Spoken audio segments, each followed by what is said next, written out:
Lily. Say, are you still planning on marrying my dear boy Ethan? Good evening, Mom. It's nice to hear from you. How are you? Whoa, slow down there, young lady.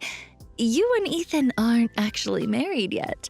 Calling me Mom seems a little inappropriate, don't you think? Sheesh. Oh, I'm sorry about that. I didn't mean to upset you. Let me just start over. How are you, Donna? Fine, whatever. Just answer my question, hun. Are you really going through with this wedding? Yes, I was planning on it. Otherwise, I wouldn't have said yes when he proposed. Plus, our wedding's tomorrow, and… All right, let me ask you this then. How much money do you have in your savings? What, this again? What about your parents? How much money do they make? They better be saving up for their own retirement. Are they in debt? Are you in debt? Whoa, you really need to slow down, Donna. We've been over this already. Why do I have to share any of that information with you? I am marrying your son after all, so I can see why you're concerned about my financials. But everything else you're asking about feels a little intrusive, don't you think? You keep bringing up my parents. What do they have to do with anything? I've told you this before. Stop responding to my questions with new questions. All I need you to do is give me your answer, and we're done. Why is that so hard for you to understand? Well, as I've told you before, we don't have any debt. As for all your other questions, I can't answer them until I know what your intentions are. Fine. I see how it is. If you can't give me a straight answer, even on the night of your wedding, I guess that's just how it's going to be. I've had enough. Don't even bother. I will see you tomorrow. Okay, good night, Donna.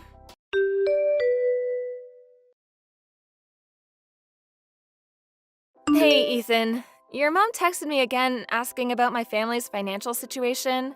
What? Again? Jeez, I can't believe she's still bringing that up.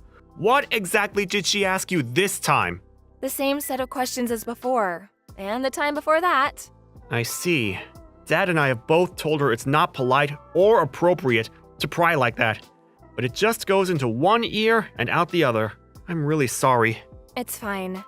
I'm just glad at least you and Victor have my back. We need to make sure we keep an eye on her at the wedding tomorrow. I hope she doesn't try to pull anything stupid. Worst case, if she does, I'm prepared to kick her out of the venue. I really hope it doesn't come to that. Same here. I'll talk to Mom again tonight. Make sure she doesn't try anything funny tomorrow. I'll ask my dad and my other relatives to keep an eye on her too. I'm really sorry about all of this. My mother making a scene is the last thing we need on our wedding day.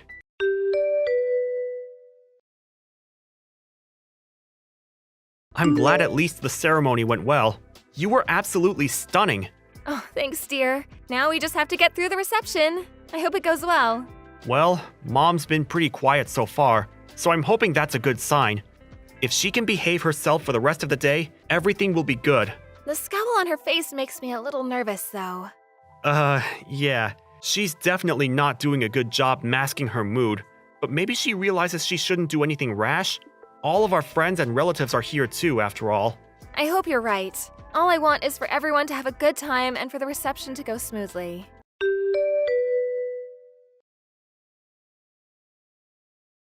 I knew it. So you were after our money. You've been exposed, Missy.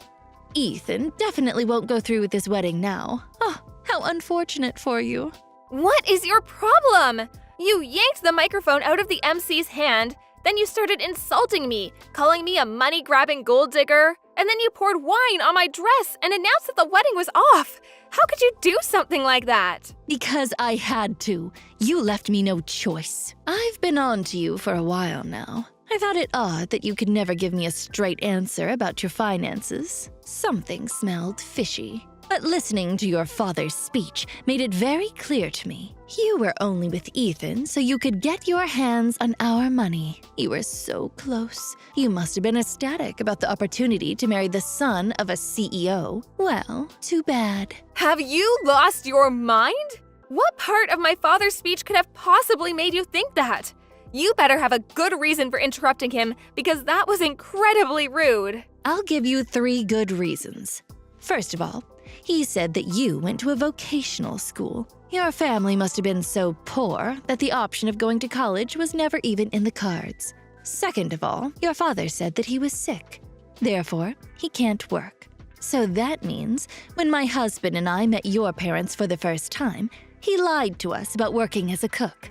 And third of all, your mother works full-time. What woman would choose to do that if your family wasn't in need of money? Your mother could have been a stay-at-home mom, but that's not the case. So, there you have it. All the evidence I need to conclude that the only reason you were trying to marry Ethan was so that you could be the wife of a future CEO and take all our money. Not so smug now, are you? You deceitful low-class bimbo. You have no place in my family. Uh-huh. I see. Fine then, the wedding is canceled. I hope you're pleased with yourself.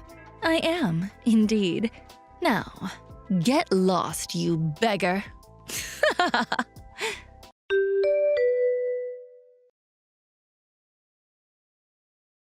Lily, is it true? I heard that after you announced that you canceled the wedding yesterday, you actually carried on with it as planned. Yes, we did. We were actually going to cancel the reception and send everyone home after you ruined my dress and my father's speech. But after seeing everything that happened, the staff at the venue felt bad and were kind enough to let us stay later than the time we booked the place for. Fortunately, we were the only couple getting married there yesterday, so they didn't even charge us for the extra time. It was very nice of them to make those arrangements for us. After we watched you practically skip out of the venue, happy as a clam, we carried on with the reception. I can't believe this. So when Victor dropped me off at the house saying he had some errands to run, he was actually headed back to the venue to join us, exactly.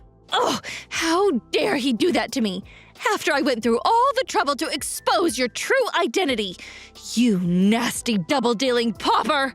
Let me set the record straight because it seems you're confused about a lot of things. I don't need you to be making any more presumptions about me and my family. Confused? Presumptuous? Please, I know exactly what's going on. You foolish little girl.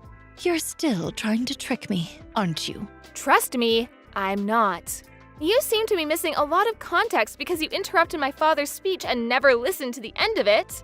First of all, yes, I did go to a vocational school.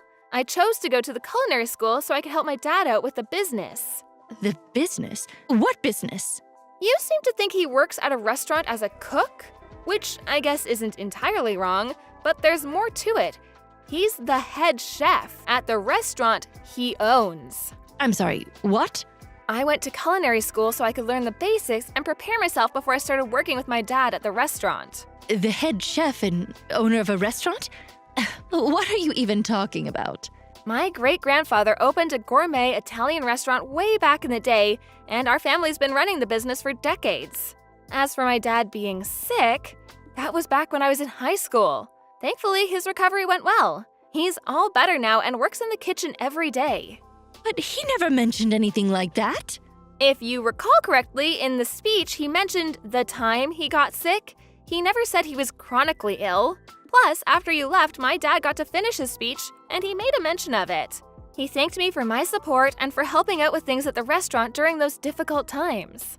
My dad wrote his whole speech down before the reception. So if you hadn't interrupted him when you did, the fact that he made a full recovery would have come up later in the speech. I didn't think there was much more to it. And about my mom and her career, she still chooses to work because she loves what she does. Becoming a counselor was her dream. She loved helping others ever since she was a little kid. She worked very hard to build up to the point she's at today. No matter how much money her spouse made or what job they had, giving up on her career was always out of the question for her. Huh. Everyone has different values, and it's natural for people to have different goals in life. But it's not okay to make assumptions about them or insult them because of it. Fine. I admit that I didn't have the whole story, I guess. But that still doesn't change anything. I doubt your family's making much from running one measly little restaurant. I'm sure it's nothing compared to the massive corporation my husband runs. I still don't have enough evidence to be convinced that you're not after our wealth. Earlier, you said you had 3 good reasons to believe that I was only with Ethan for the money. But I just explained everything. The assumptions you based your reasons on were wrong in the first place. Your arguments are completely baseless. Oh, you're just splitting hairs at this point. You think you got me beat with your flimsy argument? None of that matters because you're not marrying Ethan. I won't allow it. He's going to be leading the company after my husband retires. Being with a poor peasant girl like yourself is detrimental to his future.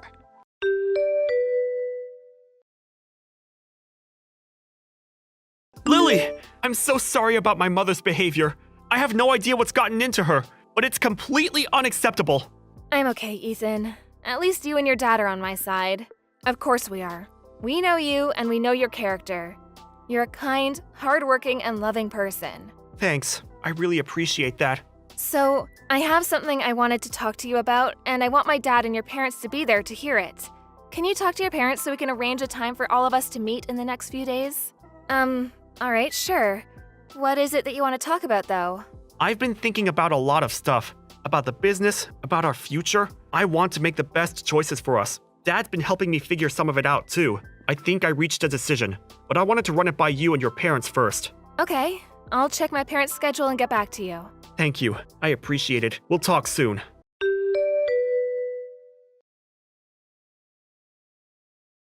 Lily, answer your phone this instant. What did you tell my husband and son? There's no way they would treat me like this unless you were behind it. I'm not behind anything, Donna. Victor and Ethan just told me what I assume they told you. Ethan said he wanted to take my family's name and cut ties with you. And Victor said he was going to officially announce that Ethan's cousin Sean will be taking over the company after he retires. Oh, and that he's also planning on divorcing you. At least that's what my parents and I were told. That's all I know. You can't be serious! Why wasn't I a part of this conversation? Oh, unbelievable. Well, considering the way you behaved at the wedding, I'm not surprised that Victor and Ethan felt they wouldn't be able to have a rational discussion with you. It might feel unreasonable, but I can't really blame them. This is an outrage. After 30 years of marriage and dedicating my life to being a devoted housewife and supporting my husband while he ran his family's company. What irks me the most is that Victor is telling me that when we split our assets after the divorce, he's going to make me take part of my share and pay you for the damages that I caused at the reception. $50,000! All of his relatives are saying it's only fair, but they're wrong. Everyone's being so cruel to me. I can't stand this.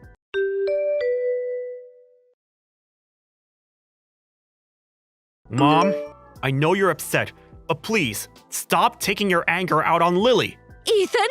Oh, don't tell me you're with her right now. Of course I'm with her. We just brought our papers to City Hall.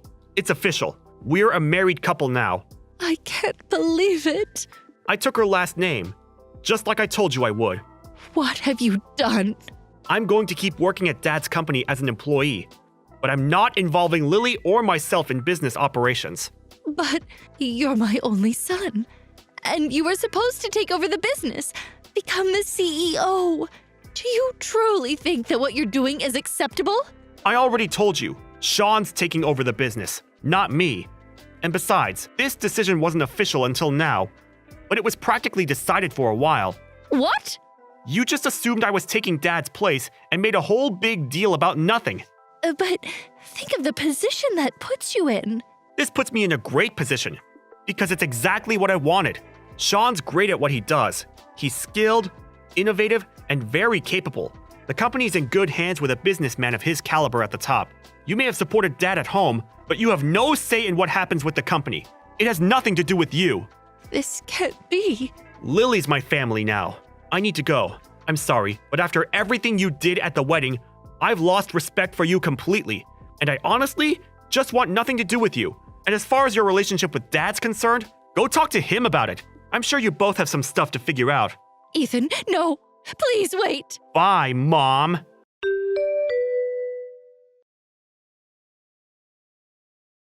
Donna was furious and kept making a fuss, blaming me for everything. But Victor's lawyer told her that she should consider herself lucky that I wasn't suing her for assault or defamation, and that she should be grateful that the family wanted to settle things in a civil manner. I guess that scared her quite a bit because she signed the divorce papers immediately after. I don't understand why she thought what she did at the wedding and her divorce had anything to do with each other, though. Because she was nervous that I was going to threaten to sue her if she didn't sign. Either way, Victor and Donna split their assets after the divorce and Donna got a chunk of money. But she had to leave and go back to living with her parents. Bad news travels fast apparently, because all of her friends and neighbors knew about what she did.